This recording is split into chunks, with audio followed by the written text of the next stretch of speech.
आज एक ऐसी जबरदस्त कहानी की बात करते हैं कि कैसे एक स्टूडेंट ने अपने घर से ही एक मल्टी करोड़ का ई-कॉमर्स बिजनेस खड़ा कर दिया।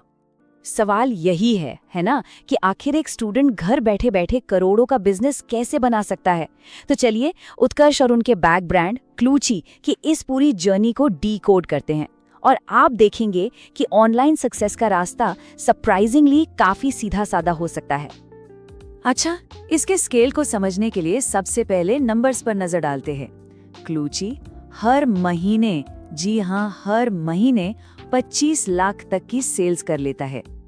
और जो बात सबसे ज्यादा हैरान करती है वो ये है कि ये जो 3 करोड़ से ज्यादा का फिगर है ना, ये सिर्फ एक प्लेटफॉर्म मीशो से आया है, वो भी करीब करीब 3 सालों के अंदर। तो सवाल ये उठता है कि ये सब शुरू कैसे हुआ? क्या कोई बहुत बड़ा बिजनेस प्लान था? नहीं, इसकी शुरुआत हुई एक बड़े ही सिंपल तरीके से, दोस्तों के साथ एक ट्रिप पर। आप जरा इस जर्नी पर नजर डालते हैं।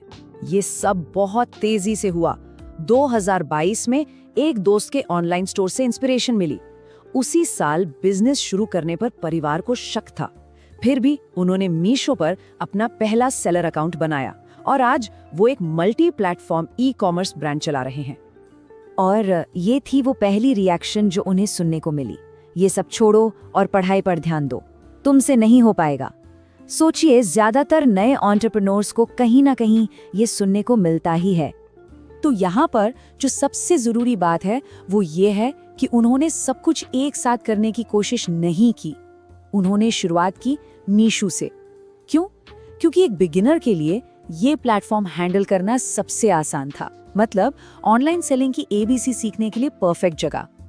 चलिए अब आते हैं कोर स्ट्रैटेजी पर कि आखिर क्लूची ब्रांड चला कैसे, और ये पूरी स्ट्रैटेजी कुछ बहुत ही स्मार्ट डिसीजंस पर टिकी है।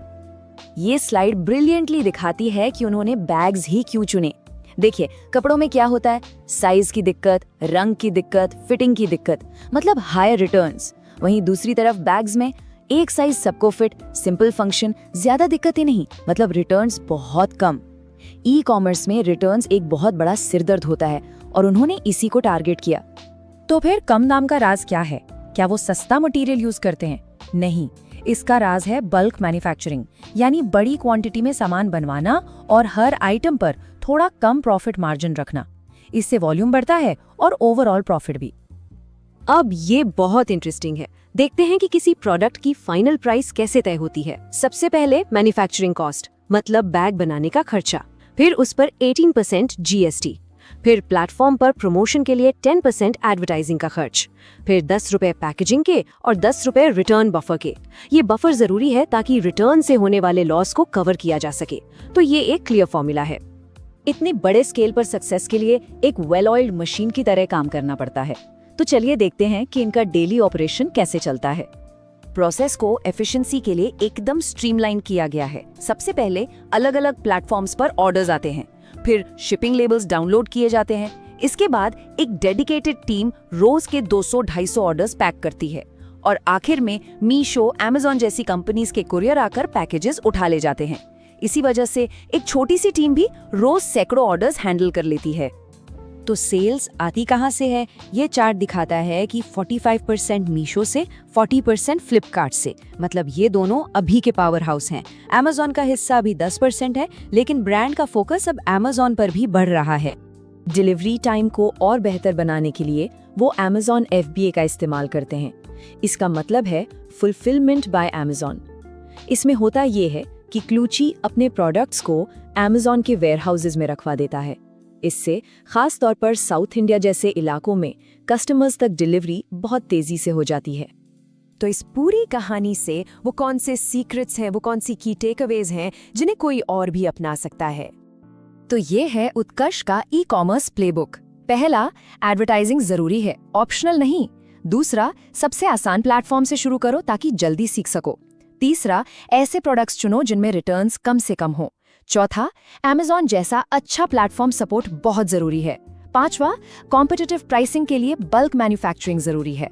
और छठा, सिर्फ एक नहीं मल्टीपल सेल्स चैनल्स पे डाइवर्सिफाई करो। तो सक्सेस किसी एक मैजिक ट्रिक से नहीं, बल्कि इन सब स्ट्रेटेजिक चॉइसेस के कॉम्बिनेशन से मिली।